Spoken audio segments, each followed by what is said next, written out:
Thank you for coming. It's always a pleasure. Can you hear me? Yeah. It's always a pleasure to be back at PITP.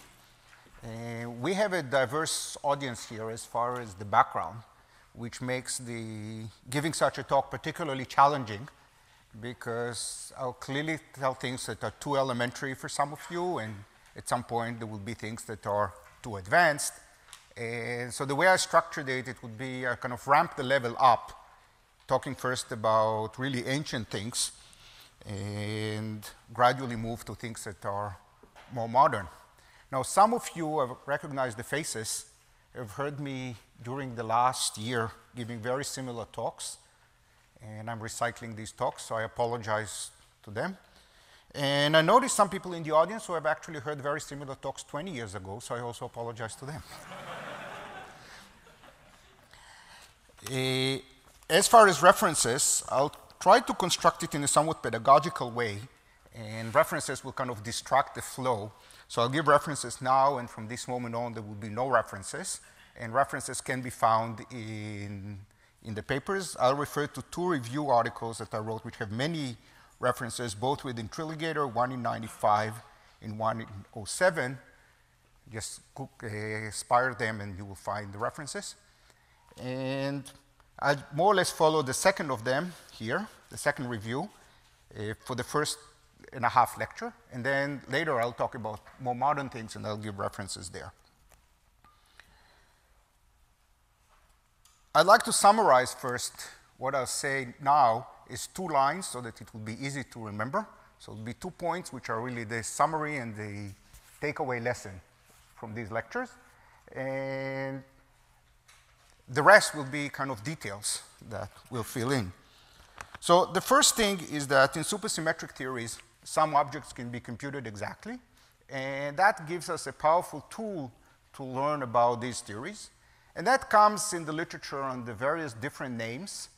The name I'll emphasize here is holomorphy, but other names which really capture the same idea are, and I made just a partial list here, BPS, localization, index, chiral quantities, topological quantities, and the list goes on and on. The main point is that these are special quantities that are invariant under some subset of the supersymmetries in the problem, and that gives us a powerful tool to constrain them exactly. So this is lesson number 1. In supersymmetric theories, some but not all quantities can be computed exactly. And the second lesson is the fundamental role of duality, especially electric-magnetic duality and its various relatives. And again, it comes under different names, for example, mirror symmetry. These principles seem to be, these phenomena seem to be ubiquitous, and these principles seem to control the dynamics in a vast variety of examples. So I'll give here some examples, which are somewhat characteristic, and from other lecturers you will see other examples, but it's good to keep that in mind that it's basically the same principle, basically the same idea. So these are the 2 lessons. Some things can be computed exactly. Hopefully we can learn about more generic things just by staring at these objects. And the second is the role of duality. Now, before I really start with the lecture, I really, really want to encourage you to ask questions as I speak. Don't wait till the end. Don't be embarrassed, especially because the audience is so diverse. I have no idea how high I pitch these lectures and what your background is. So please, please, please interrupt me with questions, and I'll be more than happy to answer. I guess so far there aren't any questions. Okay, so I'm going to assume some initial conditions that all of you are familiar with Wess and Bagger, but I'm not going to assume anything beyond Wess and Bagger. Is this a valid assumption? Okay, 3 people nodded, so that's... So I'm going to start with a scalar field theory, or a chiral field theory, and that's known as the Wess-Zumino model. And I'll be in 4 dimensions to be specific, but that's not important.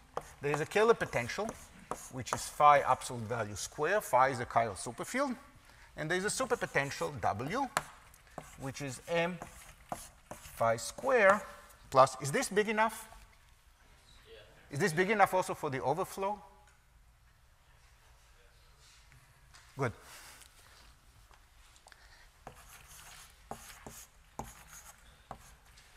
So this is the superpotential. This is kind of the canonical structure.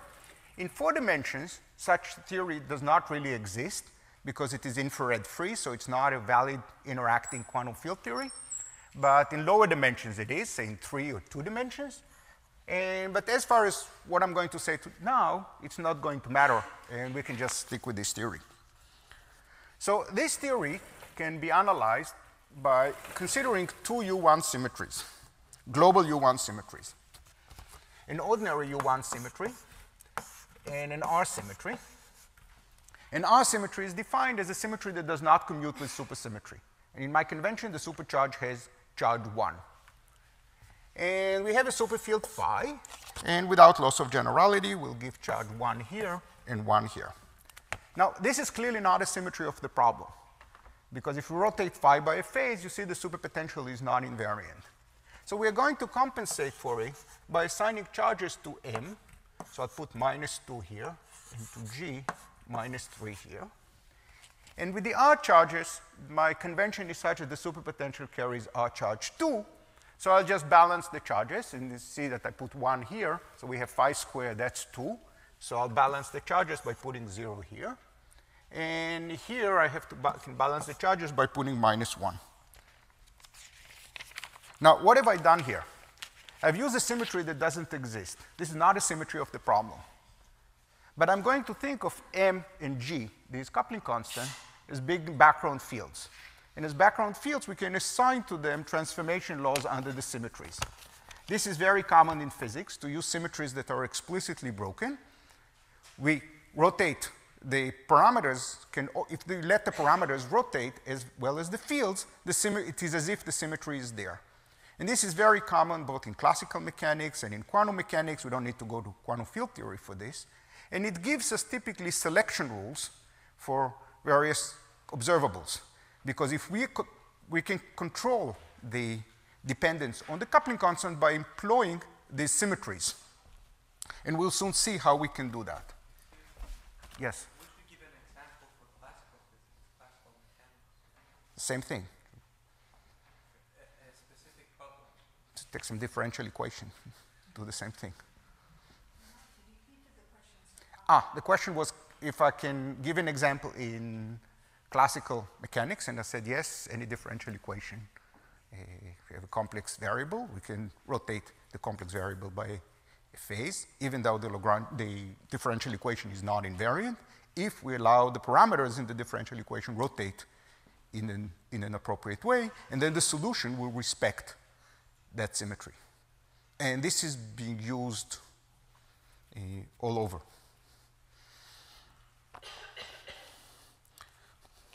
So the dynamics now can be controlled by using 3 principles. And what I'm going to emphasize is a principle I'll refer to as the no miracles or the no magic principle. And the principle states that we have very simple criteria to constrain the dynamics.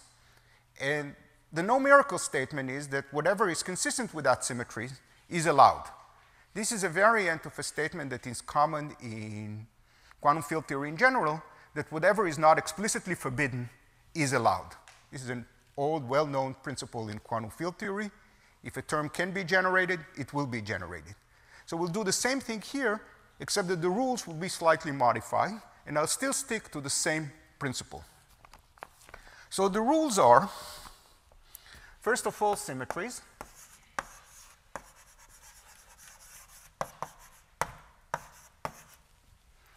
And second, supersymmetry. And in this case, in particular, would like to say that W is holomorphic.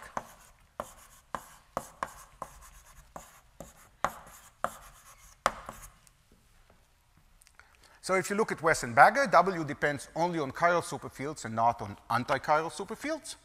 And when we compute a quantity like W, like the superpotential, it should remain holomorphic. But I'm going to extend these 2 ideas slightly by using these symmetries that don't exist.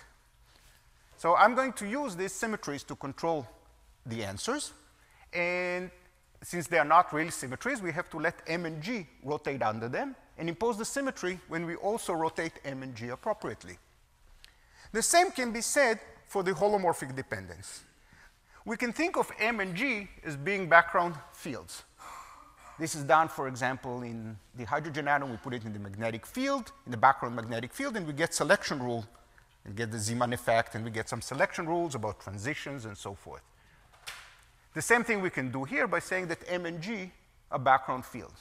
This means that we can let them depend on X in a way with very, very long wavelength. So we can let M and G be functions of X, and at different points in space we have somewhat different values. And when we compute the effective Lagrangian, we would like these to be some Lagrangian for these background fields. But since we're doing supersymmetry, we can let them depend not only on X, but they can also depend on theta. And therefore, we should think of M and G as being chiral superfields. So the original Lagrangian, the original superpotential, depends on dynamical fields phi and background chiral superfields M and G. And therefore, W should be holomorphic both in fields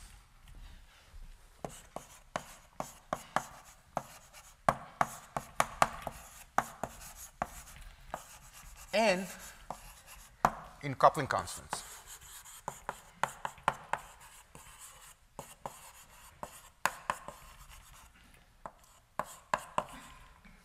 Is there any way to lower the temperature here?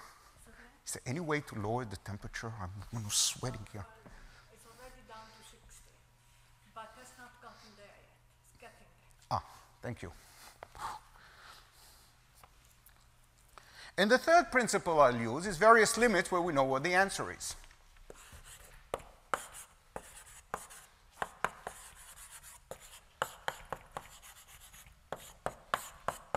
And I claim that that's all there is.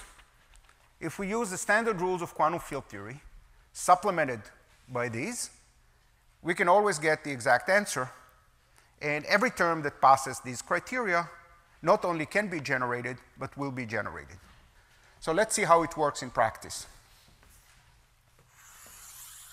So we started with some tree-level superpotential, W, and we want to compute an effective superpotential. And it should be a holomorphic function of phi, M, and G. And in particular, no phi bar, no M bar, and no G bar. So using the symmetries, we can constrain it quite a lot, and we can write it as M phi square. This is clearly an allowed term because it already appears at tree level, times an arbitrary function of a variable I'll call T, which is G phi over M. Notice that G phi over M, this combination carries no charges under the 2U1 symmetries. So the principle of symmetries is not going to tell me anything beyond that. So we reduced everything. Instead of being an arbitrary function of 3 variables, now we have to determine a function of 1 variable. This is where we use 2 symmetries. So we had 3 variables, 2 symmetries, and therefore there's only 1 unknown function. Well, we actually know something about this function, because when G is very small, perturbation theory is valid, and we should recover more or less what we started with.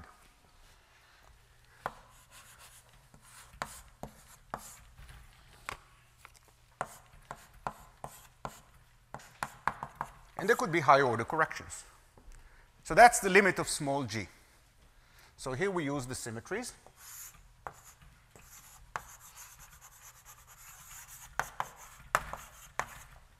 And here we use small g.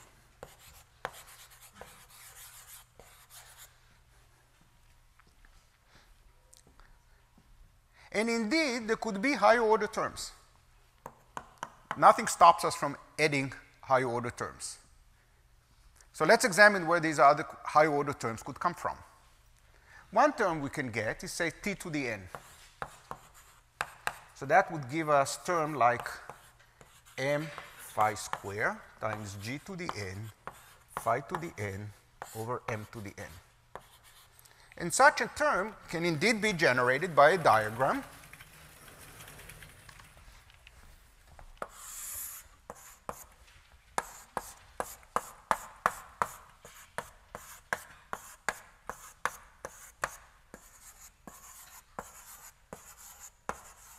By a diagram like that. So such a diagram exists, and such a diagram indeed leads to such a correction to the superpotential.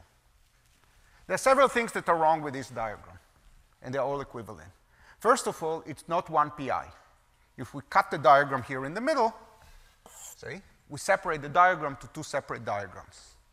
So if we are computing the 1 pi effective action, and I assume you'll learn that in your quantum field theory course, then such a term should not be included because it's not 1 pi. Another way of saying it is that we can think of this Lagrangian as being a Wilsonian Lagrangian, obtained by integrating out all the massive degrees of freedom, all the high energy modes, and finding an effective Lagrangian for the light modes. In such effective Lagrangian, we should not include the low momentum processes. The idea of writing the Wilsonian effective action is that we separate the modes into high energy modes that we integrate out and low energy modes that we still keep in the Lagrangian. So such a diagram, you can think of pi's as having 0 momentum. There is 0 momentum flowing in this line. And since there is 0 momentum flowing in this line, this is only a 0 momentum process, and therefore it shouldn't contribute to the Wilsonian action. So such a term really cannot exist.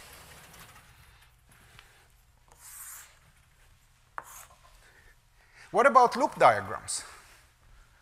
See, if I only add one more line here, say here, with 2 G's here, now the diagram is one particle irreducible, so maybe we should include it. And indeed, there is such a diagram, and it's non-zero, and it contributes to something.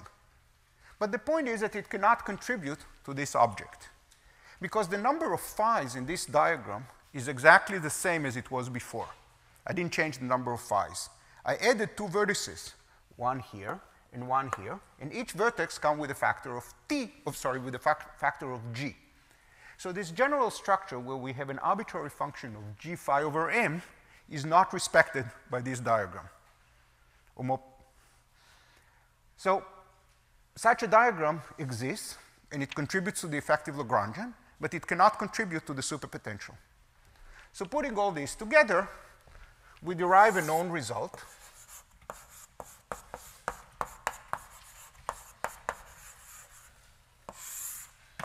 That's known as a non-renormalization theorem.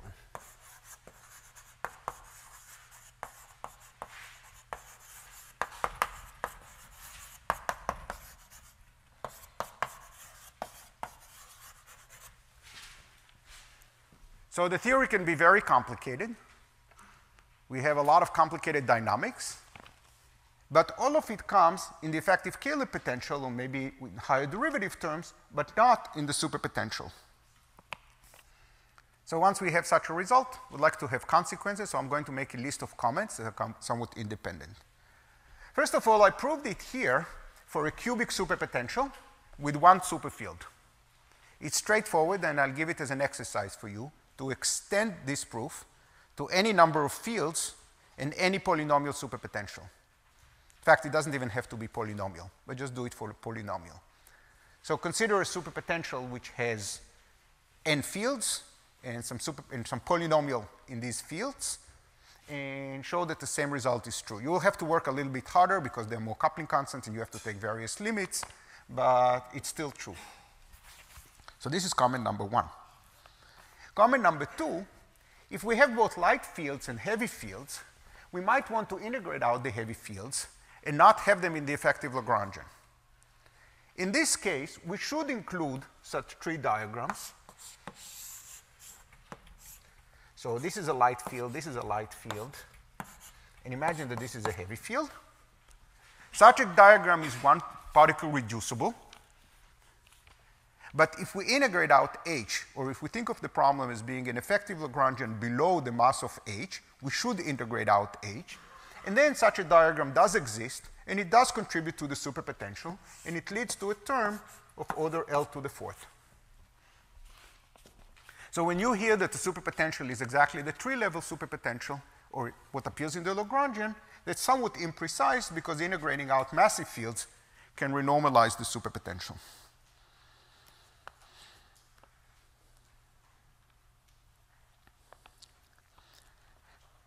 Now, I did not say anything about the number of dimensions here. We can say the same thing in 3 dimensions and in 2 dimensions, if you need 1 dimension, and the proof is exactly the same.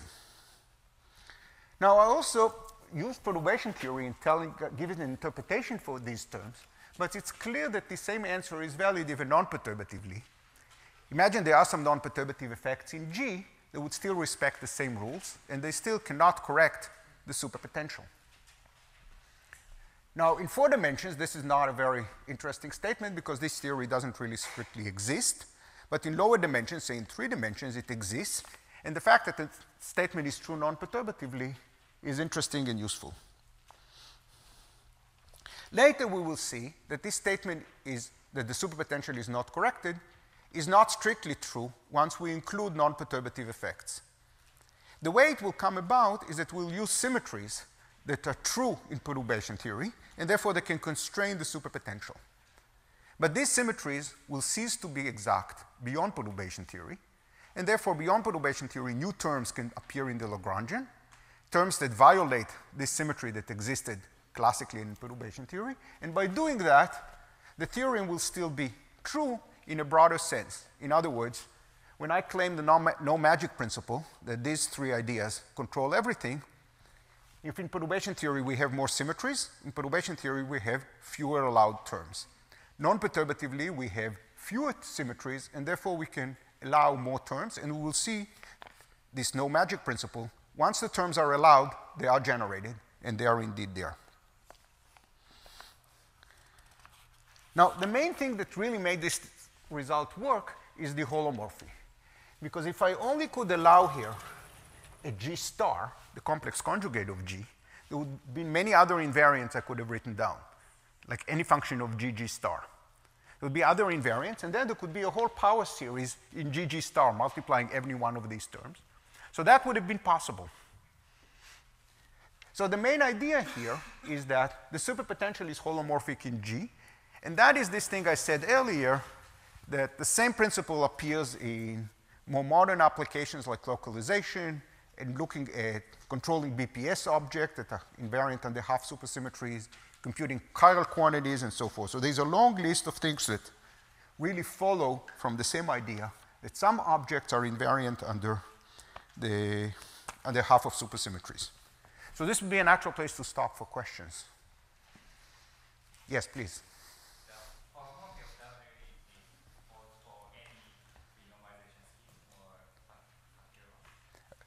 So the question was about the dependence on renormalization scheme. So what I'm going to assume here is that there exists a supersymmetric regularization scheme. In this particular case, we can easily do it. We just take, say, Pauli laws. And throughout the lectures, I'm going to assume that there is a regularization scheme. And later, I will even say specifically which regularization scheme I have in mind. But for this discussion, it doesn't matter. So thank you for the question. Any more questions?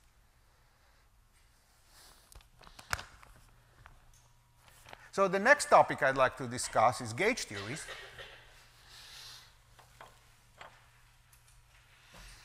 So the next topic I'd like to discuss is gauge theories, and I'm going to discuss an SUN gauge theory. We can generalize that to SON, SPN, exceptional groups, whatever you. With Metafields just in the fundamental representation to make it easy. So it's a lot like QCD, the theory of the strong interactions. And I'm going to start easy with a pure SUN gauge theory. And by pure, I mean no matter.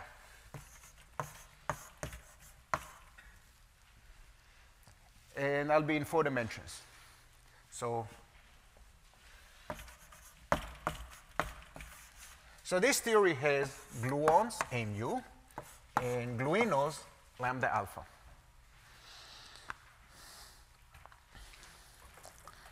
And we can form one gauge invariant combination of these superfields using Wesson-Bagger notation. I'll call it S. For convenient, I put a minus 32 pi square here, which is not that crucial. Trace W alpha square. So this is a chiral superfield appearing in Wesson-Bagger, and I assume that you know about Wesson-Bagger. And this is a chiral superfield S. And in components, it's 1 over 32 pi square, trace lambda lambda, plus all sorts of other terms. Among them, f mu nu square. So the Lagrangian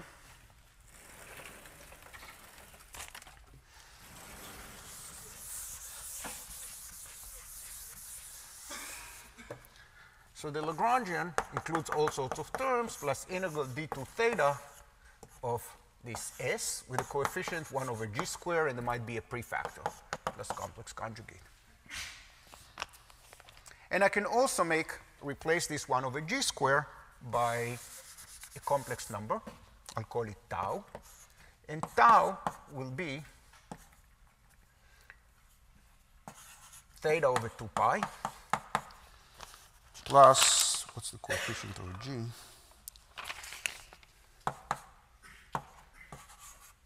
With the prefactor that I will get straight soon. So this theta is the same as the QCD theta angle and multiplies the topological charge. And this is the gauge coupling constant. And they appear together in this combination.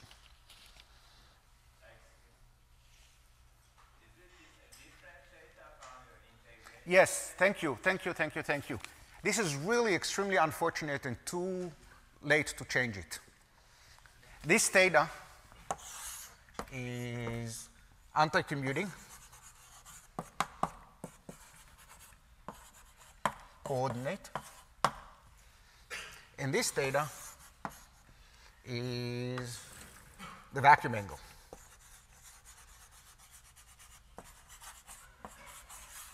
And I hope it will not be confusing which of which I'm using. If I could write tech here, I would use theta and var theta, for example, but I can't do it here. Does this answer your question? Who asked me the question? Somebody in the back. Yes. Good. So thank you for pointing this out. So we are going to use the same principles, and we always start with our little table and the table of charges. And this problem has one symmetry.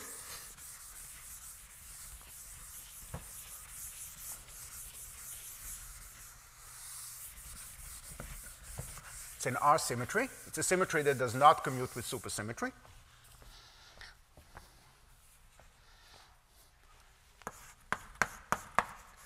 So the gluon is clearly neutral, and the gluino carries charge 1. And therefore, S carries charge 2 because it's made out of 2 gluinos.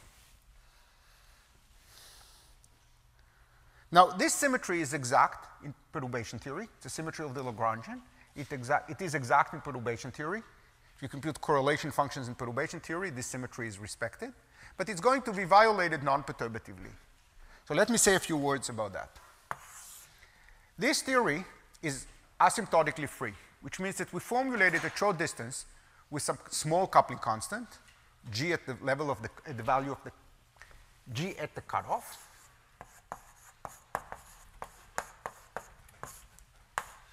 And with some lambda cutoff.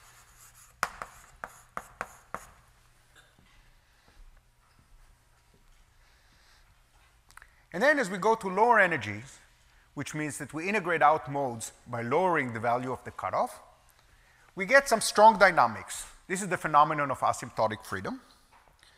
And I'm going to represent it in the following way, which is not the traditional one. So I'll call that M, rather not 2.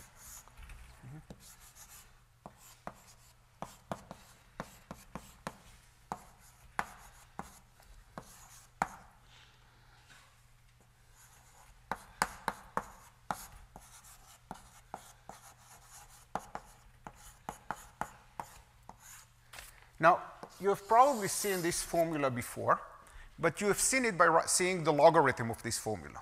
It's usually written as the logarithm of this formula. And what it means is that we hold the cutoff, we have a cutoff, and we have a coupling constant at the level of the cutoff. And now the coupling starts running, and a phenomenon known as dimensional transmutation takes place. And dimensional transmutation is the phenomenon that G cutoff is arbitrary and M cutoff is arbitrary. We can regularize the theory any way we want, at any scale we want. But out of these two quantities, only this low energy scale lambda is meaningful, and that's what the physics depends on. So in QCD, this is several hundred MeV. G is not discussed, and it depends on how you regularize the theory and so forth. Lambda is more meaningful. There is some freedom in how you define lambda, which I'll talk about later. And it's convenient to define this quantity eta that appears here. Now, I've said that the coupling constant of the theory is really a complex number tau, and I'll introduce it here by adding here I theta. So the whole exponent here will be e to the 2 pi I tau. So this thing is this. So there is one complex number. So unlike ordinary QCD, where this lambda is real, here this lambda will be a complex number whose phase is the theta angle. And as you correctly pointed out, not to be confused with the anti-commuting theta.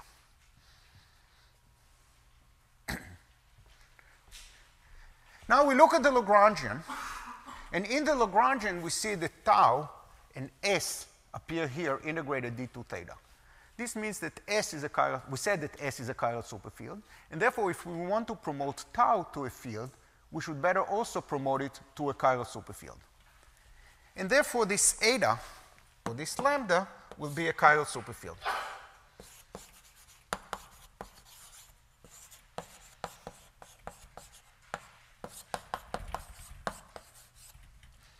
So this eta is a chiral superfield, and now we are in business to get our general machine going, because whenever we have chiral superfields, we can use our three rules to constrain what can possibly happen. So what is known about this theory? I've already said that it's formulated at short distance as a theory of gluons and gluinos.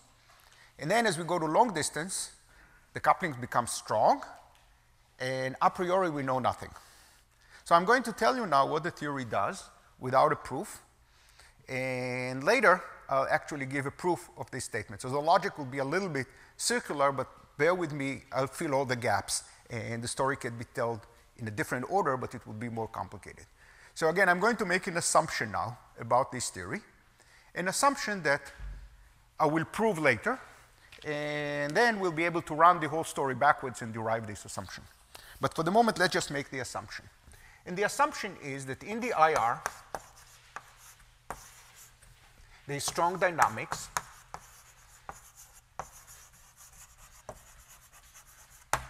Well, that's not an assumption. That's clear just from the one-loop beta function. But what's less trivial is that there is a gap, which means that at long distance, there is nothing. No particles at long distance. So the spectrum of the theory only glue balls.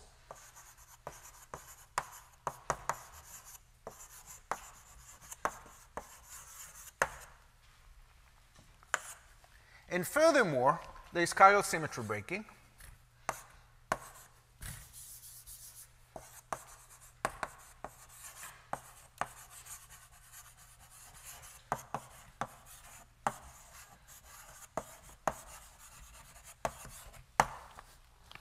And I'm going to write the formula here. It's 1 over 32 pi square.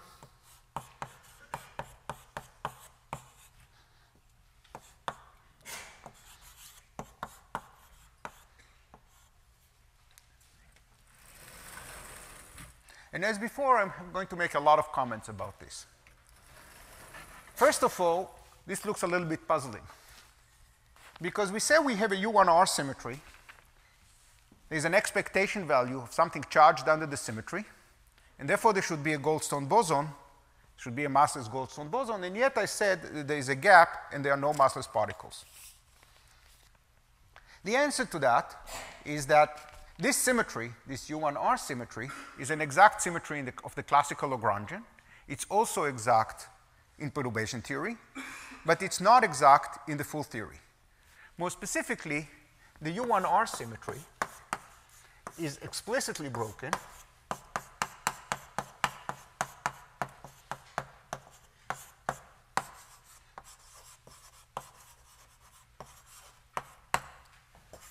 Z to NC. I have Z and NC colors. So let me call it everywhere NC, because this will be important later.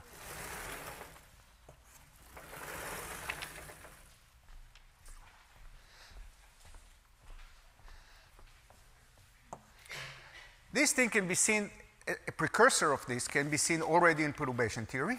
At one loop, the current, the conserved current, is not exact, is not conserved. There is a term on the right-hand side known as the anomaly, proportional to F wedge F. Have you heard about that? Okay. That by itself does not invalidate the symmetry in perturbation theory. Non-perturbatively, there are configurations in the functional integral called instantons, and instantons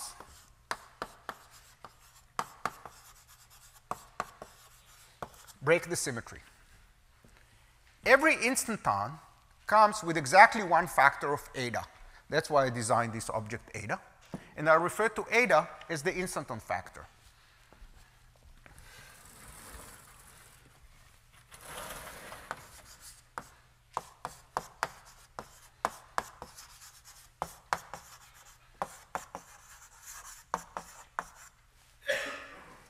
The fact that eta proportional to e to the minus 8 pi square over g square is the statement of the instanton action.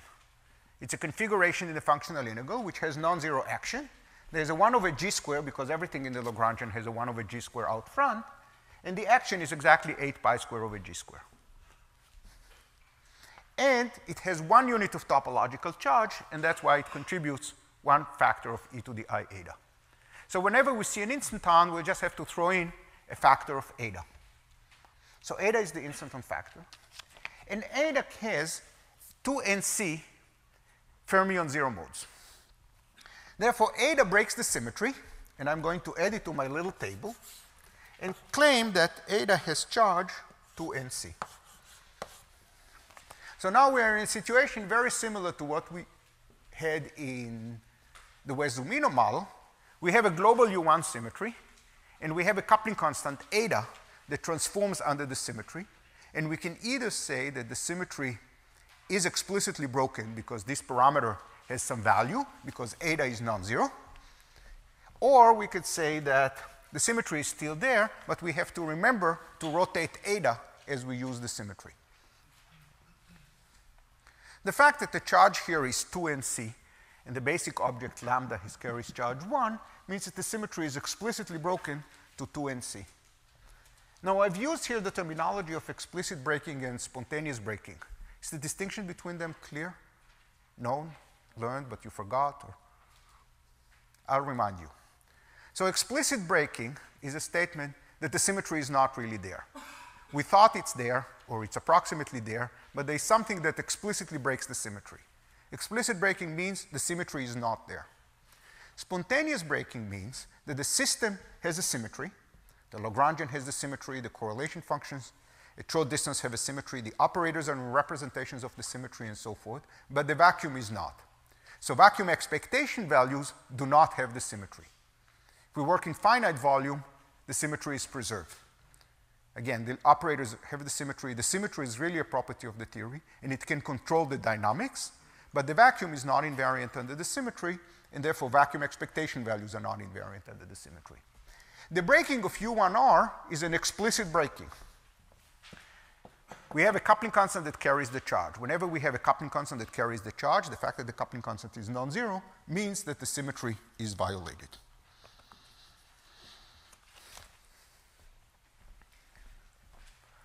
Now I'd like to make a comment about this assumption here. I wrote so the first part of the equation, S is trace lambda lambda. This is just a definition. This was the definition of S. In the second part, I said that the normalization is 1. Now, different people might use different regularization schemes, and they will have different values of M cutoff with the same G cutoff, and correspondingly, they're going to get different lambdas. So lambda is, my lambda could be 100 MeV, and your lambda would be 103 MeV. There's nothing wrong with that. We just have to specify exactly how we define lambda.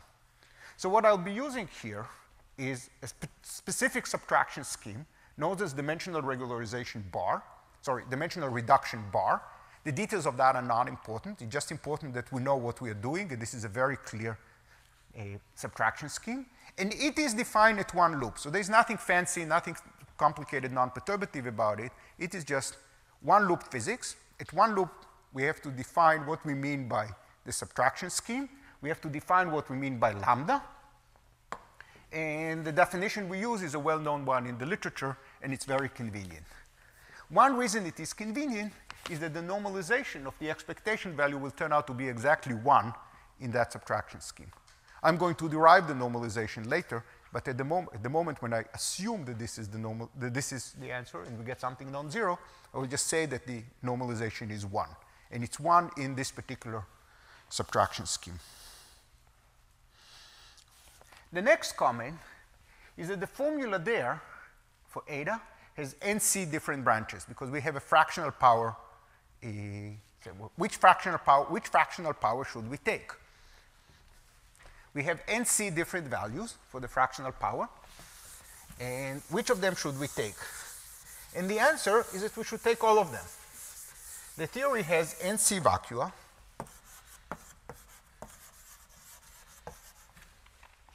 differing by, or labeled by the branch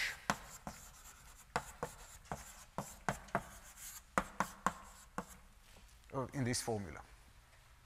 So we have e to the 2 pi I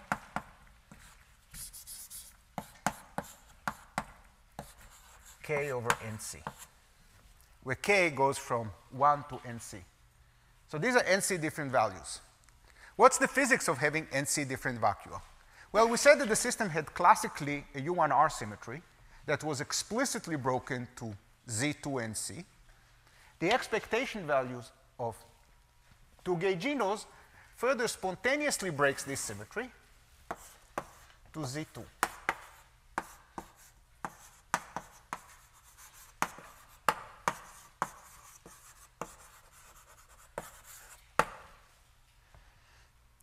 Can we break this Z2 symmetry? Any suggestion? Well, let's see what this Z2 symmetry does. This Z2 symmetry flips the sign of the gaugino. Therefore, it's the same as 2 pi rotation. So this symmetry is really part of the Lorentz group.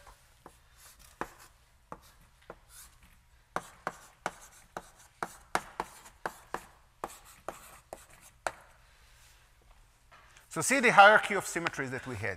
We started with the U1R symmetry. It is explicitly broken to Z2 and C. It depends on the number of colors. This just means that the U1R is not a symmetry at all. This is the symmetry of the problem. And this symmetry was further broken to Z2, which is part of the Lorentz group, and therefore it's not going to be broken.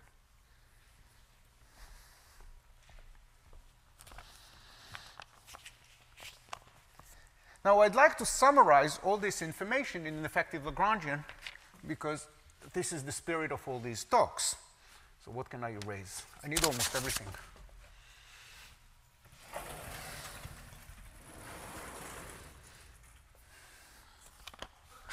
So I'm going to write an effective superpotential obtained by integrating out everything. So we integrate out everything. I'll write an effective superpotential. I'll write the formula, and then I'll motivate it. And then I'll make a lot of comments about it. So the answer I'm going to write is nc eta to the 1 over nc.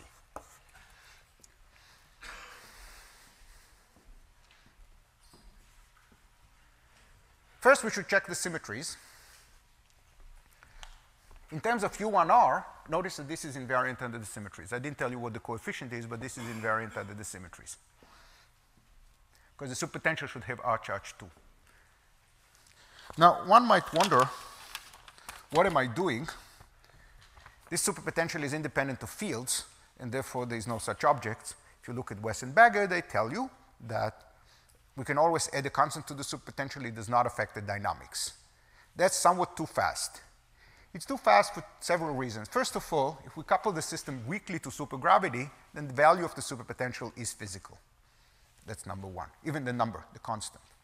Number two is that we can think of this tau that we had before, the coupling constant, or this eta, as being a background superfield. So we can imagine the gauge theory where the coupling constant has one value here, and then it gradually changes to another value over there, with wavelength which is a lot bigger than any other scale in the problem. And if we can make it depend on x, we can also make it depend on theta. So if this eta is really a field, then this quantity is very meaningful. In fact, in many applications, this eta is a dynamical field in the problem. Usually comes under the name of dilaton. So this eta is a dynamical field, and therefore it makes sense to integrate out the gauge dynamics and be left with an effective Lagrangian just for the dilaton or just for eta. So this object is perfectly meaningful. There was a question here? No. Second application of this superpotential, and which I'm not going to elaborate on, but just to show you that it is physical and meaningful. The system has NC vacua, and therefore we have domain walls interpolating between different vacua. We can have one vacuum very far in this direction, and another vacuum very far in the other directions. And the vacua differ by the branch of the fractional power here. And we can have a domain wall interpolating vacuum number K1 and vacuum number K2. And I'm not going to do it in detail here, but the same thing I said about holomorphism, superpotential, invariant under half supersymmetry, and so forth, applies to domain walls. And if these domain walls are invariant under half the supersymmetries, and in this problem they are, their tension is the value at the first superpotential, at the first vacuum, minus the value at the second vacuum, absolute value square. So we can get it from here to be NC, eta to 1 over NC, absolute value, and then e to the 2 pi I, K1 over NC, minus e to the 2 pi I, K2 over NC, absolute value. So this superpotential is really meaningful and observable and measurable because it gives us tensions of domain walls.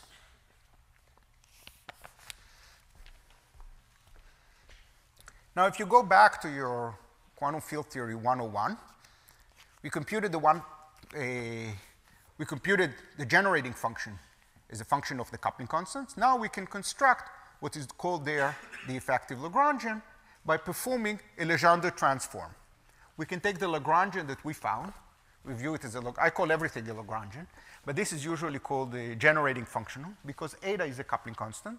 And as a coupling constant, we can call it, view it as a source. And we can compute there some function of the sources, which is the generating function of correlation functions. This is quantum field theory 101, and I'm sure all of you learned it. So the next thing to do is to compute a Legendre transform.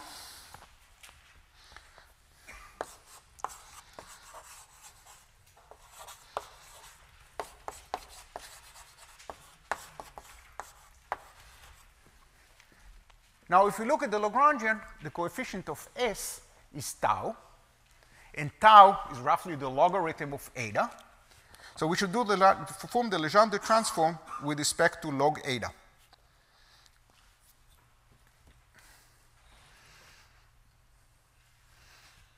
And as we do that, we get two interesting quantities.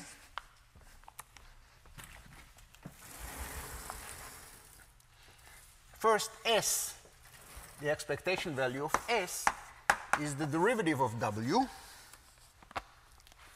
with respect to the source, which is 1 over 3 NC log eta,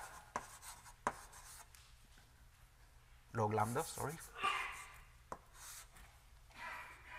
No, over.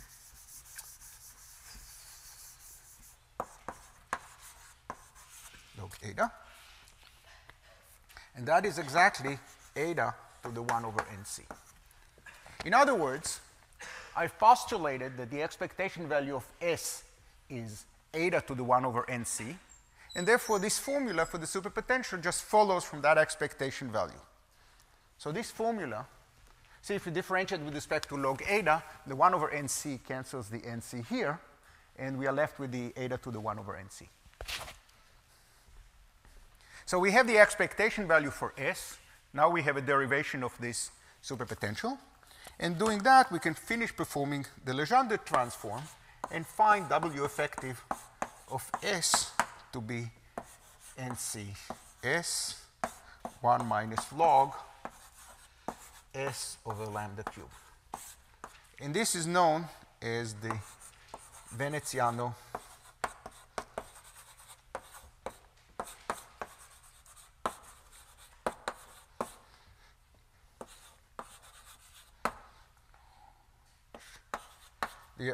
Yankelovich superpotential. So what is this superpotential good for and what isn't it good for? One thing we can say is that if we differentiate that with respect to S and look for the stationary points, we should find the expectation value of S and find the value of the Gaugino bilinear. We can also substitute the expectation value of S in the different vacua and find domain walls. So this is the significance of this superpotential. What can't we say about this superpotential? S is not a dynamic, is a operator in the theory, but it's not the interpolating field for a light particle. There is no light particle called S. Even more than that, there isn't even preferred massive particle associated with S. When S acts on the vacuum, it gives us a state, and that state has all sorts of multi-particle states. It's a mess. But it's not a particular particle. So some people refer to this as the effective global superpotential, thinking of S as being the global field. This is good for taking the expectation value, for finding domain walls, but it's not good for describing the dynamics of any particular particle. Later we will see superpotential, effective superpotential for light modes, and these are meaningful and they can be used to construct the interactions of light particles. And as a rule of thumb, effective Lagrangians for massless particles are useful and meaningful. Effective Lagrangians for massive particles are a lot more confusing. So that's a good thing to keep in mind. So this is what I wanted to say about this pure gauge theory. It has, yes? I have one very naive question. W effective has a log S in it, which makes it look like there are infinitely many branches, but we only want to have n back to it. Right. That's correct, but we'll see only n because of, if you think very carefully about the periodicity of the various fields, then it will give us exactly NC vacua and not an infinite number of vacua. I can refer you to a paper that you wrote on the subject where exactly this point was explained. I'll look it up. It's a good paper. This was not the main point of that paper. Any more questions? Yes, please. What happened to the R-symmetry in the... Excellent. It's not a symmetry. So there are two views on that. One is that the R-symmetry is not a symmetry, and therefore it shouldn't be there. Point number two, which I think is actually, well, I'll derive it. Point number two that appears in the literature is we rotate S by a phase. This has R charge 2, and therefore this has R charge 2, and therefore that's taken care of. And if we rotate S by a phase, we see that the Lagrangian is shifted by a term proportional to S, and therefore people said this is a description of the anomaly. The anomaly says that the Lagrangian is shifted by an anomaly as we do a transformation parameter. I think this is imprecise because we can see that there are other terms in the Lagrangian which are not shifted in an appropriate way. But there's a proper way to say that. And the proper way to say that is to put this NC inside the log. This will also address Edwards' question. We should really write things in terms of with NC inside. So since there were really two questions about it, I think I should really give a more complete answer. So there is an NCS, that's the first term. And for the second term, I'm going to write S log of S to the NC over eta. Things should really be expressed in terms of eta rather than in terms of lambda, and then one is never confused about the phases because eta is a good complex number. So whenever we start being confused about the branches, that's what we should do. And if we do it this way, you can either say that eta is not rotated, but then the Lagrangian is not invariant under U1R, or you could say that the U1R symmetry is a good symmetry, provided we remember to rotate eta appropriately. And then, indeed, this object is invariant under this R rotation, because S has R charge 2, and that S to the NC has R charge. Is this visible, or is it kind of squeezed at the bottom of the blackboard, or both?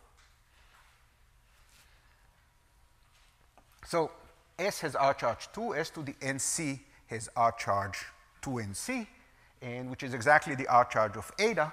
So this combination is invariant under the U1R symmetry, and therefore this Lagrangian is invariant under the full U1R symmetry, provided we remember to rotate eta appropriately. Any more questions? There was a question around here when I took this one. Sorry? What was the paper? There's a huge literature, and I said I'm not going to give references. So, but okay, this is explained in a paper that Witten wrote with Cacciazzo and I, sometimes in some decades ago. I don't remember the date.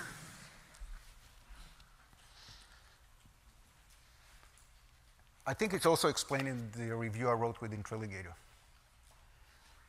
But the rule to learn from all that is that always, when confused, express things in terms of eta and not in terms of lambda, because then we have a good complex number, and the branches, we should account for branches in eta, not in lambda.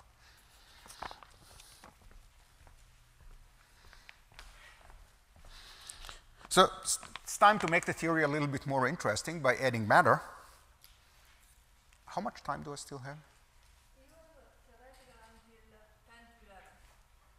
10 to 11, okay. So now we'll make the theory a little bit more interesting and add Metafields. So this would be closer to QCD.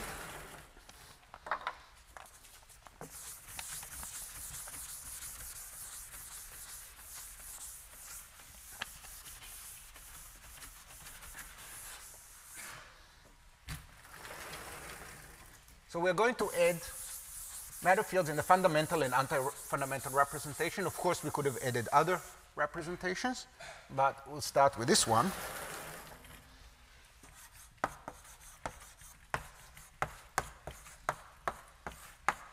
In the fundamental and anti-fundamental representation. And the rule of the game is that, okay, we first write some superpotential for them. So W will be trace.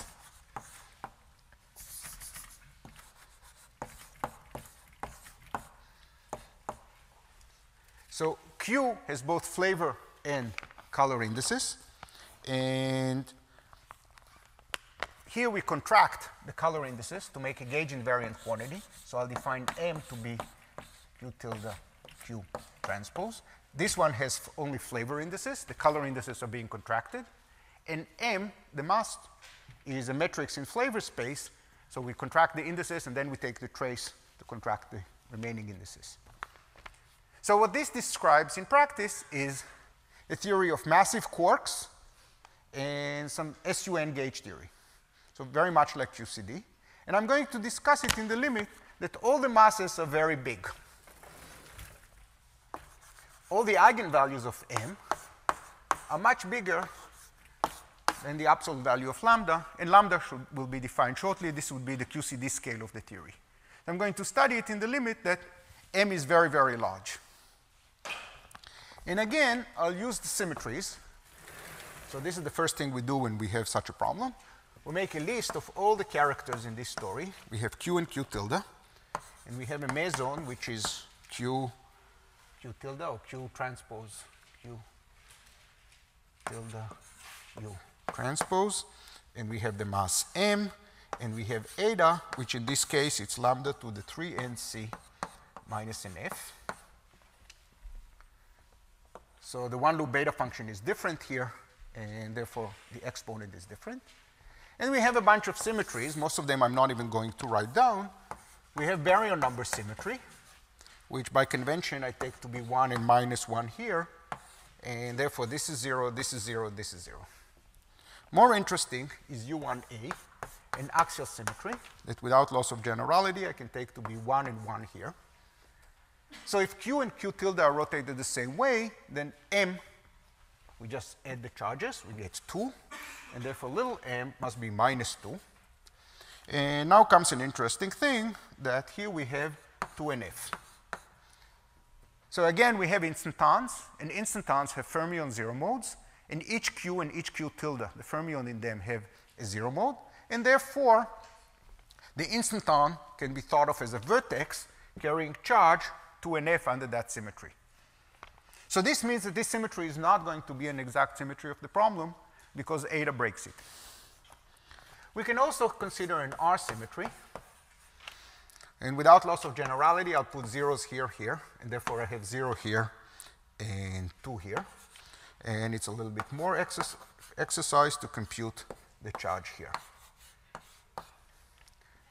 Now you see that eta breaks both U1A and U1R, so we can consider a linear combination of these two charges that is anomaly free, or a linear combination of these two charges that eta, this vertex, does not break the symmetry. So we have two options. Either pick a convenient, this particular linear combination such that we use only symmetries that really exist, or use this basis and use both charges and keep track of factors of eta, and that is guaranteed to do the job for us. So the full mileage, we get full mileage if we use all the symmetries, including the anomalous ones, but we remember that eta carries charges under them.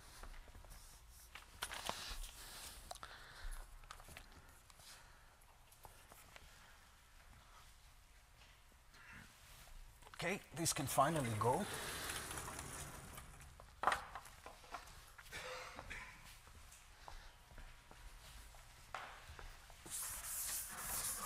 So we are going to analyze the dynamics, and the spirit of this will be common in these lectures and also in other things.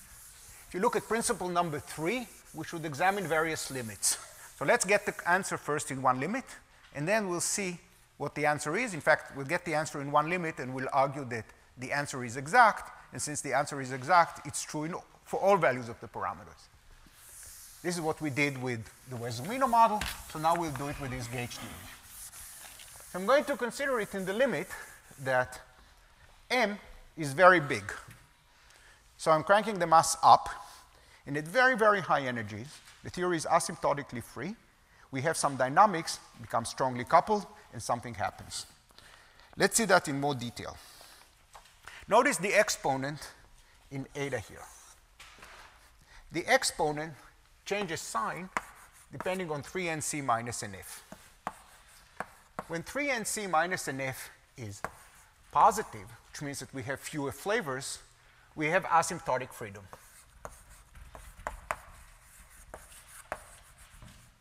Strong dynamics.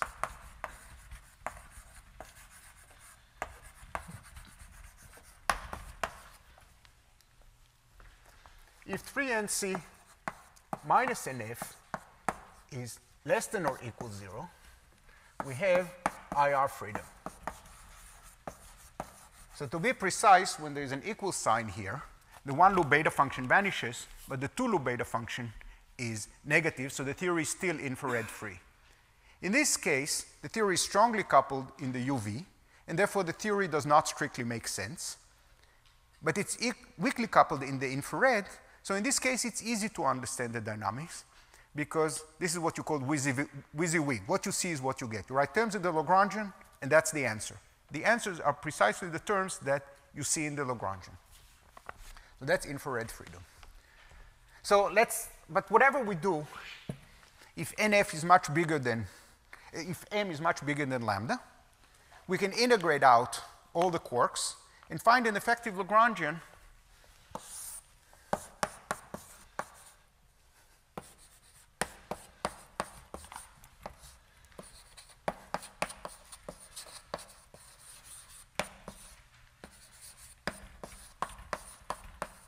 and find an effective Lagrangian for the low modes. So what are the light modes? We integrate out all the quarks, And what we are left with is only a pure gauge theory.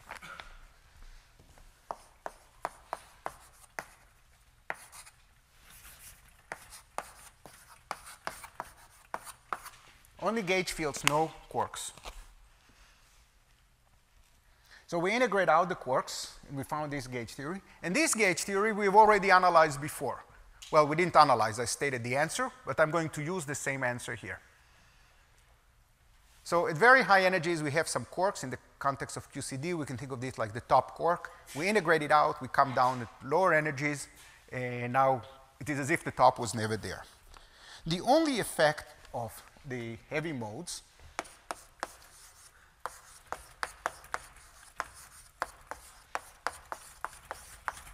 is to renormalize the value of eta, or the scale.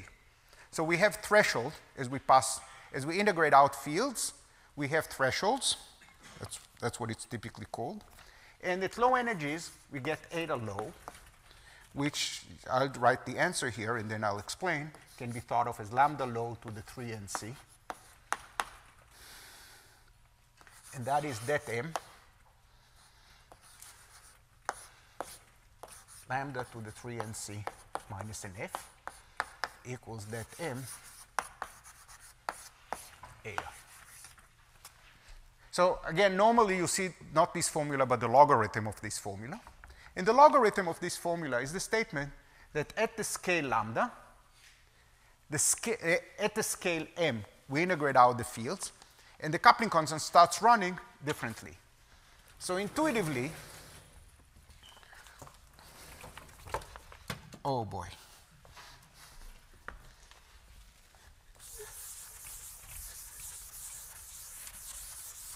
So intuitively, the coupling constant varies as follows. At very high energies, this is energy. So imagine we have asymptotic freedom. The coupling constant runs like this until the scale around m. So here it runs both under the glue and the quarks. Now the quarks are gone because they're massive. As we go to lower energies, the coupling starts running faster. So lambda is defined as the place where the coupling is, say, 1. But lambda low, as you could see, lambda low will be higher. Such calculations are common in physics. The beta function changes with energy depending on the fields that participate in the dynamics. And if you put all the 2 pi's and so forth, you get a formula like that. The only thing that does not follow straightforwardly is the overall normalization, and that depends on the subtraction scheme.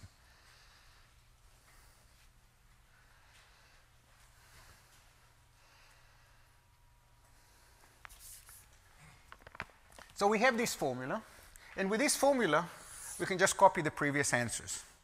So the effective superpotential at low energies, we have just SUNC dynamics, and we just copy the previous answers, which was NC, eta low.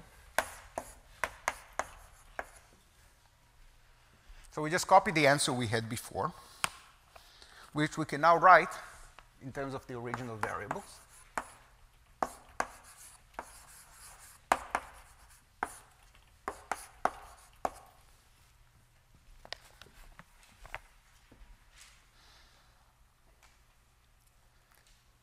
And what is this formula good for? Now, everything I said before about the superpotential is still valid. There are no massless fields. This is not an effective Lagrangian for massless fields, but we can use it to differentiate by differentiating with respect to the sources to find expectation values of chiral superfields. Or if there are domain walls, we can find tensions of domain walls and so forth. So let's do that. This is straightforward algebra. I'll do it here. We have 2 coupling constants here, eta and m. M is the source conjugate to big M, and eta is the source conjugate to S. So we can just take derivatives and find the answers. So m is d by dm of this W effective, and it is det m eta to the 1 over nc. 1 over m. M is a matrix. and big M is a matrix, and S is expectation value, is d by d log eta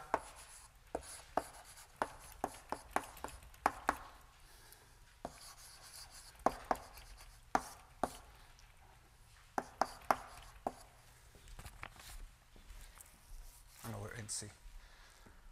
So that's good. We didn't have to do any work, and just using our assumption about the pure gauge theory, we found expectation values in the theory with matter.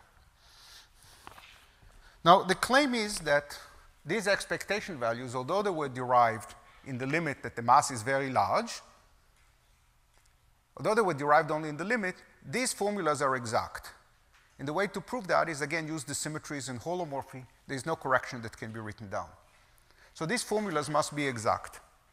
We derive them in one limit, but using the symmetries and holomorphy, they are exact. And I challenge you to check that both the left-hand side and the right-hand side of these formulas match these quantum numbers. This is almost guaranteed by the way we derive things, but it's good to check it explicitly. So again, we'll make some comments. Again, we have NC solutions differing by the branch of the power here,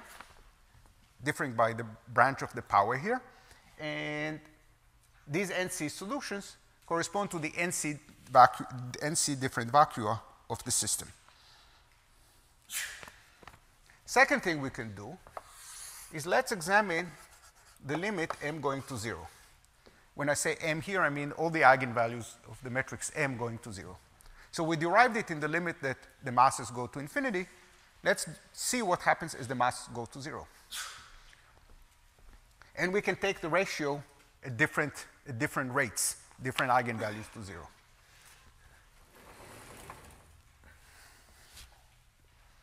That's what I was looking for.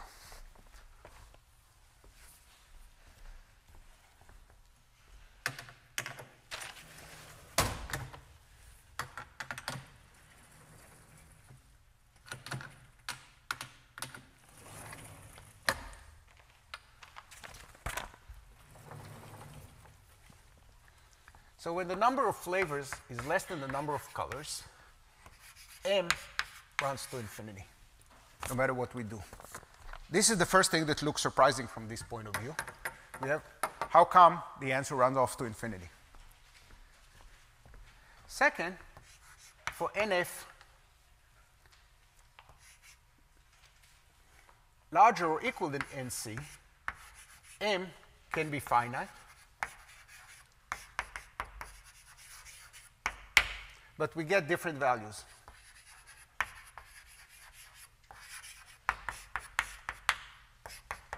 Or various limits.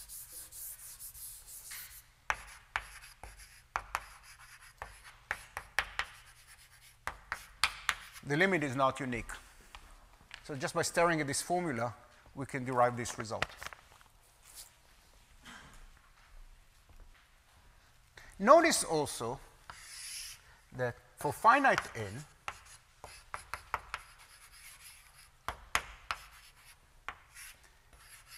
that m is non-zero. Okay, that's not very surprising. But it is surprising when the number of flavors is much bigger than the number of colors.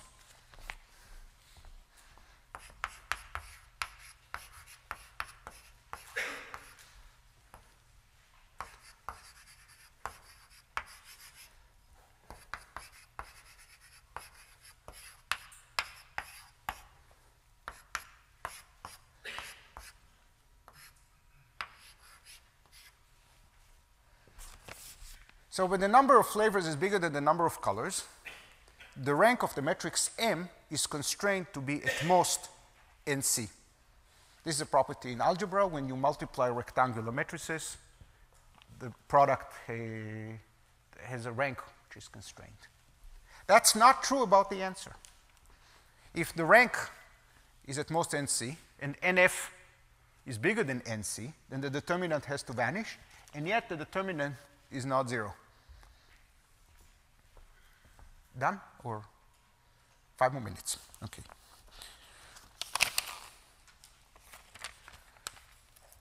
So this is something to understand. How did this happen? Well, that's, just one second, that is acceptable because the formula m equals q tilde q, and using this manipulation about the rank of m is valid for classical fields. Here we have a composite operator. Q tilde q is a composite operator, and it has to be regularized carefully and defined carefully.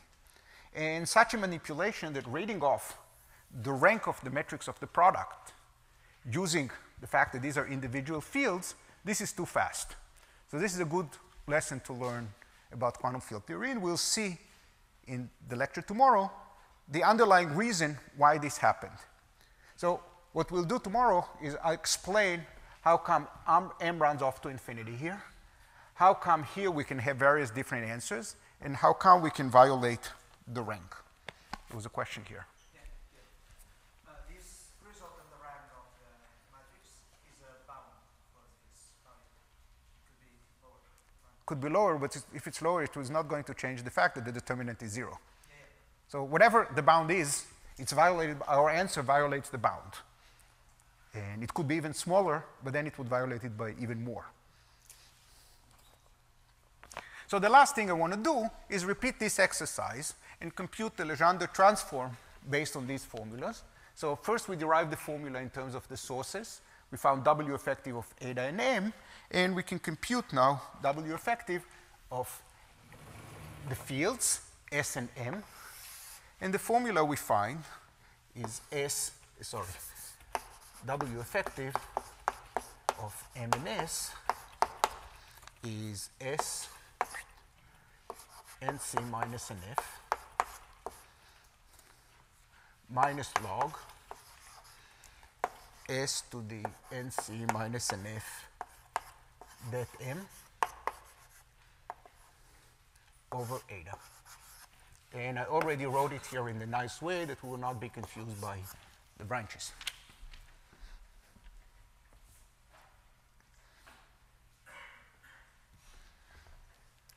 And this is again just a Legendre transform. The fact that there is a term linear in S times log eta, it's the Legendre transform of that, and I have to add trace little m, big M. The fact that there is a term linear in little m is the result of the Legendre transform. And this formula has the property that if we integrate out m and s, namely we take derivatives and set the derivative to 0, we get these as the expectation values. And if we take the expectation values and substitute them back in here, we derive this superpotential.